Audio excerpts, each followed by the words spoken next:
ಇಂದು ನಾಡಿನೆಲ್ಲೆಡೆ ಶಿವರಾತ್ರಿ ಹಬ್ಬದ ಸಂಭ್ರಮ. ಗವಿ ಗಂಗಾಧರೇಶ್ವರ ಕಾಡು ಮಲ್ಲೇಶ್ವರ ದೇಗುಲದಲ್ಲಿ ಪೂಜೆಯನ್ನ ಸಲ್ಲಿಕೆ ಮಾಡಲಾಗ್ತಾ ಇದೆ. ಬೆಳಗ್ಗೆಯಿಂದಲೇ ಪ್ರಮುಖ ದೇವಾಲಯಗಳಲ್ಲಿ ಪ್ರಾರ್ಥನೆಯನ್ನ ಸಲ್ಲಿಕೆ ಮಾಡಲಾಗ್ತಾ ಇದೆ.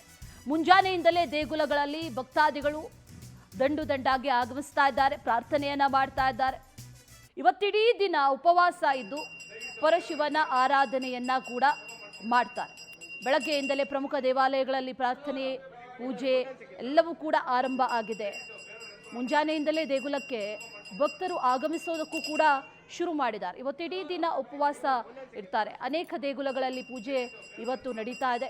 ಪ್ರಮುಖವಾಗಿ ಕಾಡು ಮಲ್ಲೇಶ್ವರ ಆಗಿರ್ಬೋದು, ಬೆಂಗಳೂರಿನ ಕಾಡು ಮಲ್ಲೇಶ್ವರ ದೇವಸ್ಥಾನ ಆಗಿರ್ಬೋದು, ಎಲ್ಲ ದೇವಸ್ಥಾನಗಳಲ್ಲೂ ಕೂಡ ಬೆಳಗ್ಗೆಯಿಂದಲೇ ಪೂಜೆ ಪುನಸ್ಕಾರಗಳೆಲ್ಲವೂ ಕೂಡ ಆರಂಭ ಆಗಿದೆ.